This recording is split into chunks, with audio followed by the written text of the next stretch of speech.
Charlene here with Radical Feng Shui with Charlene, and my last little video was about the body landscape and the 5 elements and the 5 animals. Now, I do go through this in depth in my book in the theory section. I still have copies, or you can find them at Frisson Press under architecture. You'll find my book.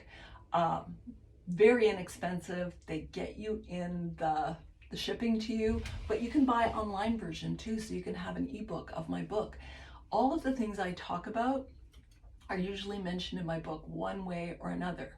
So I wanted to talk about that because now we're going from the macrocosm back into the microcosm, and how do we create sacred space in our homes.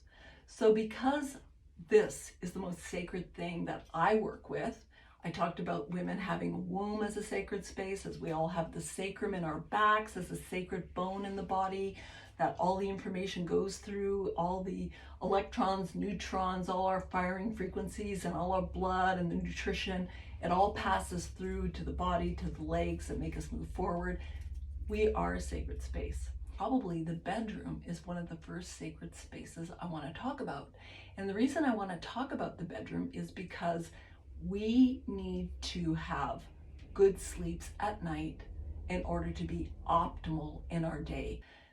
One of the main things I find is a lot of people have TVs and electronics in their bedrooms. So I'm not judging. I'm just saying, if you spend time in a room without that, chances are your sleeps are going to be better.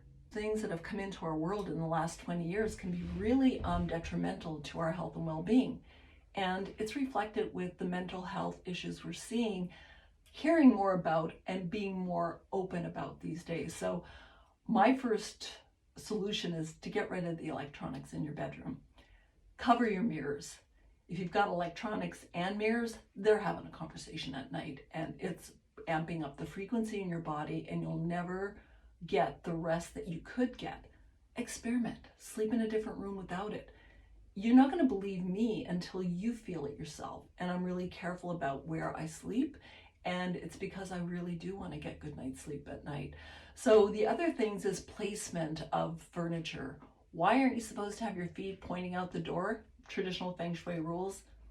This is a superstitious thing because when you die, they take you out feet first. Okay, so that's what they believe in China. I'm not adverse to that, as you know, having your bed in the pooling chi area, not having too much circulation space, not having too much electronics or mirrors that are all talking to each other. I want to be in an area where I can just go down. Semicircular headboard. Headboards are our backing. That supports the spine. So if we have a really good headboard that's solid and has a nice shape to it, ones with wrongs are like openings. So I like solid headboards, semicircular. Like I say, it's all in my book, but just saying that these are things that are very simple. Now, because the body landscape, which I talked about in one of my last videos, is the body landscape is we want the dragon high on the left-hand side. So in your bed, if you have your taller pieces on the left and your lower pieces or the windows on the right, that's a better body dynamic for you. And if you don't have a view, have a beautiful painting from your bedroom when you wake up. Instead of a mirror looking at you straight up, have a beautiful painting that shows you a landscape that takes you a kilometer, 1.5 kilometer, 0.9 Ming Tang. That's your view. It's your look into the world.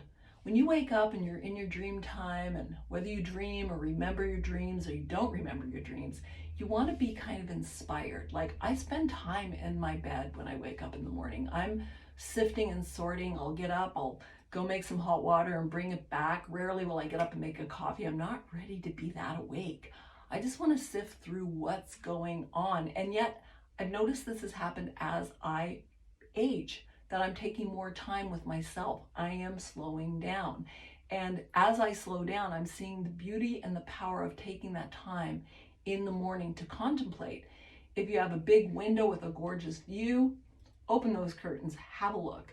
If you don't have that, if you're just not lucky enough to have a great view in your house, you can create that view. You can create that Ming Tang, that great hall that inspires you to your next thing.